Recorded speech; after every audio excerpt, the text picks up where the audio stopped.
Bonjour à toutes et tous, bienvenue dans cette deuxième émission Conversation. On poursuit notre parcours autour des émotions et on est toujours avec Clémentine et Florian. Bonjour à tous les Bonjour. deux. Bonjour.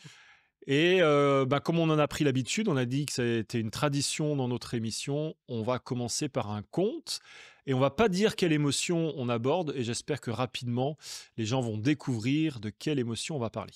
Et c'est Clémentine qui va nous lire l'histoire générée donc par une intelligence artificielle. Alors il peut y avoir des défauts, mais ça va nous permettre d'échanger et discuter. Dans un royaume gris et terne, où la pluie tombait sans cesse et où les habitants marchaient la tête baissée, vivait une petite fille nommée Lumina. Contrairement aux autres, Lumina possédait un cœur rempli de joie. Elle chantait sous la pluie, dansait dans la boue et trouvait de la beauté dans chaque petite chose. Les villageois la trouvaient étrange. « Pourquoi es-tu si joyeuse ?» lui demandait-il, les sourcils froncés. « Le monde est sombre, il n'y a rien à célébrer. » Mais Lumina souriait et répondait « La joie n'est pas l'absence de problème, mais la capacité de trouver la lumière même dans l'obscurité. » Un jour, une terrible tempête s'abattit sur le royaume. Les maisons furent détruites, les récoltes ravagées et le désespoir s'empara de tous.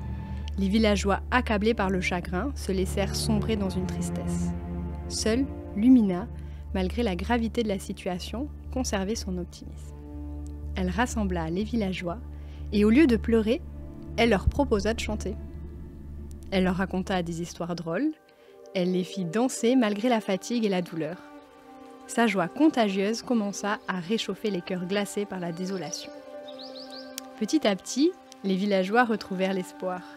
Ils se mirent à travailler ensemble, aidés par le bonheur et l'énergie positive de Lumina.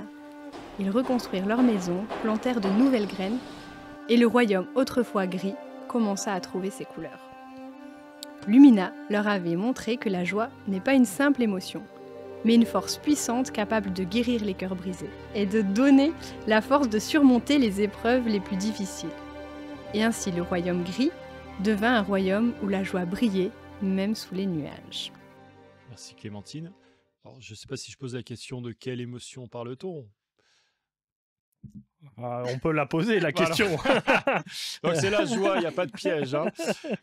Mais voilà, comment vous réagissez, vous, par rapport à ce récit, à cette histoire Bon, la première chose, c'est que l'intelligence artificielle a quand même beaucoup de créativité parce qu'on n'appelle pas sa petite fille Lumina. Hein. Aujourd'hui, voilà, enfin, peut-être qu'avec des noms bizarres, mais en tout cas, ce que je trouve intéressant avec elle, c'est vraiment qu'elle a... Elle a cette joie de vivre qui illumine, hein, d'où le nom Lumina. Ouais. Et cette joie qui l'aide aussi et qui est un moteur pour tout le village de pouvoir aussi vivre quelque chose de positif, on voit dans ce passage-là. Ouais. C'est ça qui est sympa. À un moment, il y a l'idée que la joie, c'est pas l'absence de problème. J'ai plus en tête la formulation, mais voilà, quelqu'un qui est joyeux, c'est pas quelqu'un qui voit tout en rose en fait. Il occulte les problèmes, mais au contraire, la joie l'aide à appréhender ou en tout cas aller au-delà des problèmes. Ça serait plus ça en fait. Ouais, dans ce passage, elle dit « La joie n'est pas l'absence de problème, mais la capacité de trouver la lumière même dans l'obscurité. » Donc je me rends compte quand même qu'il y a de l'obscurité, mais je choisis de voir où est la lumière, quoi. Je vois plus. Et puis, ça me fait réfléchir en tant que pasteur. Hein, on devrait peut-être aider les gens à danser sous la pluie, apparemment, pour aider... en tout cas, selon l'intelligence artificielle. Il y a quand même quelques petites limites à cette joie, mais ce qui est intéressant, encore une fois, c'est de dire, en fait, dans cette joie, il y a une source d'énergie qui permet un rebondissement malgré les difficultés et malgré ce qui peut être difficile à vivre. Donc ça rejoint ce qu'on avait évoqué dans la première émission, de cette émotion qui devient un moteur pour nous mettre en mouvement. Et donc pour elle, la joie, c'est face à une difficulté, ben non, je me mets en mouvement, je vais vers les gens, je partage quelque chose. Dans la joie, il y a une ouverture. Ouais. Il y a une ouverture dans la relation et une envie qui pousse vers l'autre, qui pousse vers le renouveau, vers quelque chose de nouveau. Et c'est une énergie positive Alors, on a dit dans la première Il y a émission, pas de positif ou négatif, mais c'est une émotion qui est agréable et qui donne énormément d'énergie. On verra qu'il y a peut-être d'autres aussi émotions qui donnent beaucoup d'énergie, mais celle-là, c'est peut-être la plus simple, la plus naturelle qu'on peut avoir dès le plus jeune âge et qu'on partage assez rapidement. Vous le voyez avec un petit bébé qui sourit, qui rigole. On l'a très très rapidement, celle-là.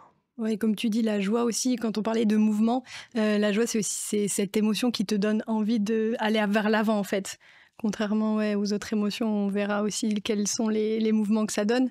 Mais du coup, comme tu dis, ça donne envie de te relier les uns avec les autres et donc du coup de partager tout ça. C'est vrai que L'idée, ça par exemple, de l'expression avoir une joie communicative, c'est quelque chose qui se communique. On est vraiment sur le registre de la relation. Ok. Et à ce moment-là, quand on ressent de la joie, c'est quelque chose qu'on va avoir envie de renouveler, d'être toujours sur ce registre-là. Est-ce qu'on va dire qu'à un moment, on devient dépendant à la joie, on doit toujours être joyeux? On a même des textes bibliques qui nous invitent à toujours être joyeux. Comment même au risque d'occulter d'autres émotions, comment on gère tout ça? Il y avait peut-être quelque chose qui était symptomatique déjà dans ce récit, c'est parfois la confusion qu'on peut avoir entre un optimisme et de la joie. L'optimisme, c'est lié à la joie, mais l'optimisme, c'est la capacité à se projeter dans l'avenir en pensant que ça peut bien se passer. La joie, c'est une émotion qui nous traverse à un moment donné et qui nous donne de l'énergie pour se projeter. Mais la projection, c'est l'optimisme. Et je trouve ça intéressant parce que parfois, on peut confondre cette émotion de la joie avec une volonté juste de projection, la joie avec le bonheur, etc. Donc, rappelons-nous, la joie, c'est une émotion. Le bonheur, c'est quelque chose que je construis avec la joie, certes, mais pas que. Et parfois, on a un seul mot qui veut dire tout, et on met un petit peu c'est un mot fourre-tout dans lequel on met un petit peu tout. Donc, des fois, il faut peut-être définir un petit peu chaque chose, ordonner un petit peu chaque chose en les mettant à leur place. Et la joie, c'est l'émotion qui me traverse, qui est à un moment donné, hop, c'est quelque chose de chouette qui s'est passé à ce moment-là et qui me fait plaisir. Et c'est une validation de ce qui me fait plaisir.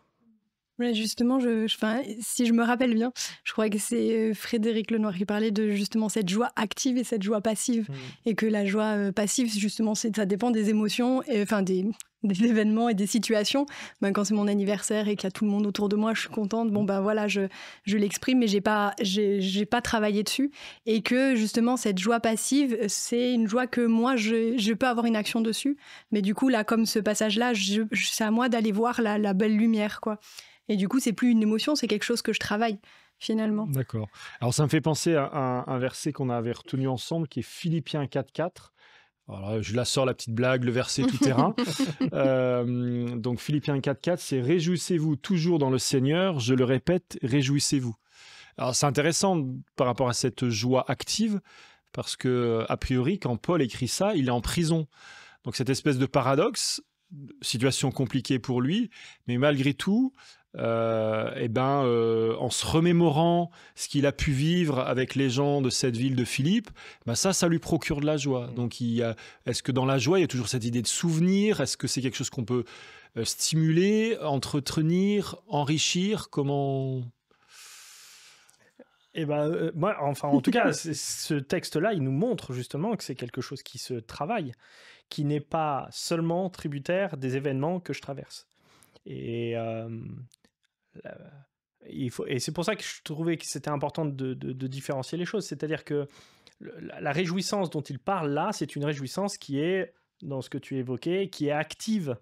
Une réjouissance qui est de dire, je cherche à voir en quoi est-ce que ce que je suis en train de traverser a quelque chose de beau qui nourrit ma joie.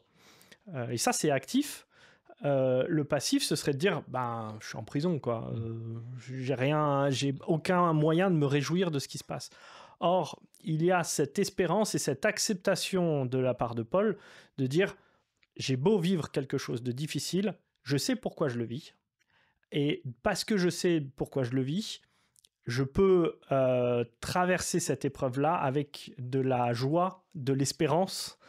Et ça, je pense que c'est important.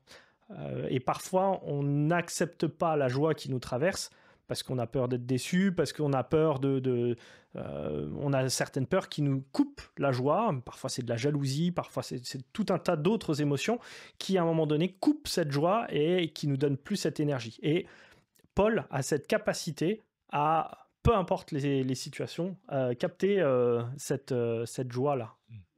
Ouais, même comme tu dis, des fois on n'accepte pas cette joie, mais aussi on se sent des fois pas légitime à avoir cette joie-là, en se disant ben non, peut-être que comparé à tout ce qui se vit autour, je peux pas être moi joyeux, j'ai pas le droit parce que je sais qu'à côté, là, il y a des gens qui souffrent.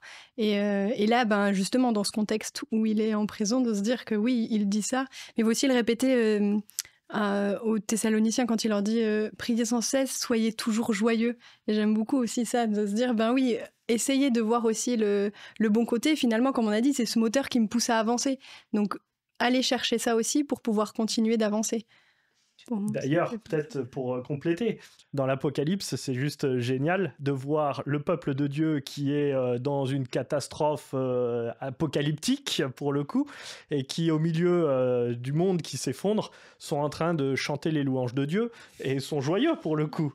Donc, alors, soit ce sont des fous complètement, mais c'est des fous joyeux.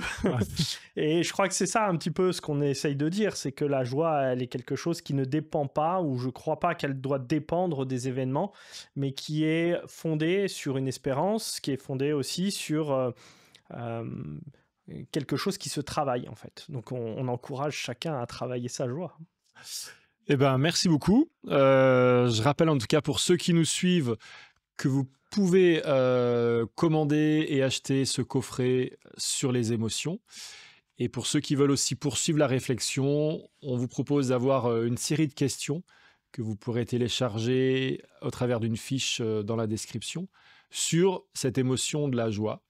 Et comme pour la première émission, n'hésitez pas à réagir, à intervenir dans les commentaires pour vraiment créer un espace d'échange et de partage. Merci de nous avoir suivis, merci Clémentine, merci Florian.